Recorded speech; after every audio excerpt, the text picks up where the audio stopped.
തീരാത്ത കനിവിൻ്റെ കനലാണു തീക്കനൽ.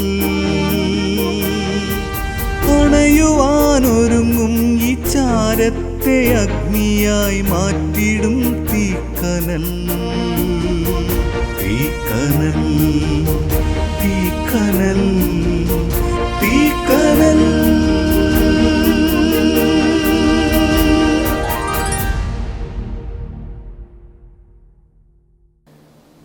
ദൈവത്തിൻ്റെ അതിപരിശുദ്ധ നാമം വാഴ്ത്തപ്പെടുമാറാകട്ടെ.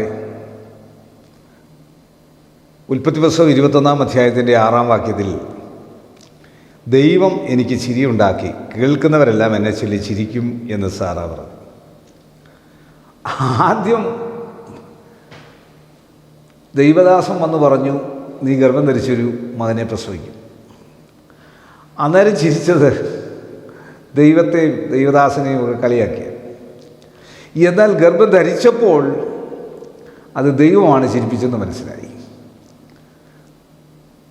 അത് 90s ആണ് ആദ്യം ചിരിച്ചത്. അത് സാറേ കുറ്റം പറഞ്ഞിട്ട് കാര്യമില്ല. She had laughed in disbelief. അവളുടെ അവിശ്വാസത്തിലാണ് അവൾ ചിരിച്ചത്. നമ്മളും അങ്ങനെ ചിരിക്കുന്നവരാണ്. She laughed again and she held her baby in her arms. അവൾ വീണ്ടും ചിരിച്ചു, അവളുടെ കുഞ്ഞിനെ അവളുടെ കരത്തിലേന്തിയപ്പോൾ. Abraham never name him Isaac, which means laughter. അതിന് പേരിട്ടത് ചിരി എന്നാണ്.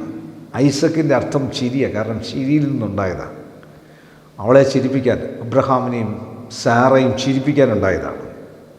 അപ്പോൾ ഒരു miracle baby in spite of my lack of faith. ഒരത്ഭുത കുഞ്ഞാണ് അവിശ്വാസം ഉള്ളപ്പോഴും ദൈവം തരുന്നത്. Never break. നമുക്ക് തോന്നണം, never break an addiction, second life is coming. നമ്മൾ ചിന്തിക്കുന്ന പല കാര്യങ്ങൾ നടക്കില്ലെന്ന കാര്യത്തിന് നമ്മൾ നിൽക്കുമ്പോൾ ധാരാളം മദ്യപാനികൾ ഉള്ള സുഹൃത്തുക്കൾ അവരോട് പറയും, ഇതെങ്ങനെ എനിക്ക് മാറ്റാൻ സാധിക്കും. അവരോട് സംസാരിക്കുമ്പോൾ അവർ മാറുകയില്ലെന്ന് ചിന്തിക്കുന്ന എത്രയോ പേരുടെ മദ്യപാനത്തിന് ദൈവം വിടുതൽ കൊടുക്കുന്നു. ദൈവം മാറ്റുമ്പോഴേ മാറ്റുള്ളൂ. അല്ലാതെ ഒരാൾക്ക് പറഞ്ഞൊന്നും അല്ല ഒരു ട്രീറ്റ്മെൻറ്റിലൊന്നും അല്ല സാധിക്കുന്നത്. ദൈവമാണത് ചെയ്യുന്നത്. അതുകൊണ്ട് ഒരു അഡിക്ഷനെ മാറ്റാൻ ലാഫിങ് is coming. You are going to see influence resources. അപ്പോൾ ആ ഫ്യൂച്ചർ റിസോഴ്സസ് നമ്മൾ കാണാൻ പോകുന്നേ ഉള്ളൂ. Wow, God look how you shone out of my life. ദൈവം നമ്മളിൽ നിന്ന് പ്രതീക്ഷിക്കുന്നു, ദൈവം നമ്മളെക്കൊണ്ട് നടത്തിയിരിക്കും. അതുകൊണ്ട് സാറായെ രണ്ടാമത് ചിരിപ്പിച്ചതുപോലെ ഈ വചനം കാണുന്ന കേൾക്കുന്ന പ്രിയപ്പെട്ടവർ, അവിശ്വാസത്തിലിരിക്കുന്നവരുണ്ടെങ്കിൽ ദൈവം നിങ്ങളുടെ വിശ്വാസത്തെ ഉറപ്പിക്കുവാനായി അബ്രഹാമിൻ്റെ ഭാര്യ സാറ നിന്നതുപോലെ ആ പ്രവാചക ദൗത്യത്തിൽ വന്നവരെ മാനിച്ച് ദൈവത്തിന് വേണ്ടപ്പെട്ടവരായി തീർന്നതുപോലെ എല്ലാ സുഖസൗകര്യങ്ങളും വിട്ട് കർത്താവിന് വേണ്ടി ഇറങ്ങിയവരെ പോലെ ആ കുടുംബത്തെ ദൈവം അനുഗ്രഹിച്ച് തിരഞ്ഞെടുത്തതുപോലെ മാതാപിതാക്കളാൽ ലോകമെമ്പാടും ഇന്ന് യഹൂദനും ക്രിസ്ത്യാനിയും ഇസ്ലാമും ഒരുപോലെ അബ്രഹാമിനെയും സാറായും ബഹുമാനിക്കുമ്പോൾ ആ വലിയ അനുഭവത്തിൽ നിൽക്കുവാൻ ദൈവം എനിക്ക് നിങ്ങൾക്കും കൃപ നൽകട്ടെ. കണ്ണടയ്ക്കാൻ പ്രാർത്ഥിക്കാം. കർത്താവേ, പരിശുദ്ധ പിതാവേ, ഈ വചനം കാണുന്ന കേൾക്കുന്ന എല്ലാ പ്രിയപ്പെട്ടവരെ അനുഗ്രഹിച്ചാട്ട്. ജീവിതത്തിൻ്റെ ദുഃഖങ്ങളിൽ പ്രയാസങ്ങളിൽ വിശ്വാസം നഷ്ടപ്പെട്ടവരുണ്ടെങ്കിൽ ഈ വചനത്താൽ നിൻ്റെ മക്കൾ ശക്തി പ്രാപിക്കട്ടെ, കൃപ പ്രാപിക്കട്ടെ. ലോകമെമ്പാടും കർത്താവിനെ പ്രഘോഷിക്കുന്ന പ്രിയപ്പെട്ടവർക്കായി സ്തോത്രം ചെയ്യുന്നു. കർത്താവിൻ്റെ രാജ്യത്തിന് വേണ്ടി അധ്വാനിക്കുന്ന എല്ലാവരെയും അനുഗ്രഹിക്കണമേ.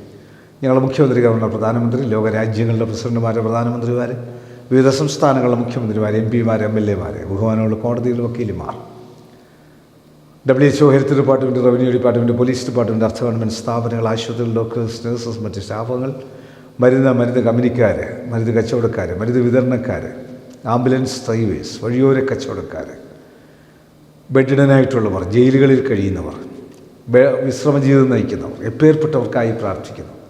സ്കൂളുകളിലും കോളേജുകളിലും പഠിക്കുന്ന, ലോകത്തിൻ്റെ വിവിധ രാജ്യങ്ങളിൽ പഠിക്കുന്ന വിദ്യാർത്ഥികൾ, അവരെ അയച്ചിരിക്കുന്ന മാതാപിതാക്കൾ, അവരെ പഠിപ്പിക്കുന്ന അധ്യാപകർ, അനധ്യാപകർ, പ്രഥമാധ്യാപകർ, ദൈവത്തിൻ്റെ പരിശുദ്ധാത്മാവ് എപ്പേർപ്പെട്ടവരുടെ മേലും ഒരുപോലെ വ്യാപരിക്കണമെന്ന് പ്രാർത്ഥിക്കുന്നു. സാറയ്ക്ക് ലഭിച്ച അനുഗ്രഹം പോലെ ഈ വചനം കാണുന്ന കേൾക്കുന്ന എല്ലാവരും പ്രസ്തുത അനുഗ്രഹത്താൽ നിറയപ്പെടേണ്ടതിന് വിശ്വാസത്താൽ ഈ നോമ്പ് കാലഘട്ടങ്ങളിൽ ഉറയ്ക്കുവാൻ, അത്ഭുതകരമായി ഉറച്ചെടുക്കുവാനായിട്ട് സഹായിച്ചാട്ട്. യേശുവെ നന്ദി, യേശുവെ സ്തോത്രം, യേശുവെ ആരാധന, യേശുവെ മഹത്വം.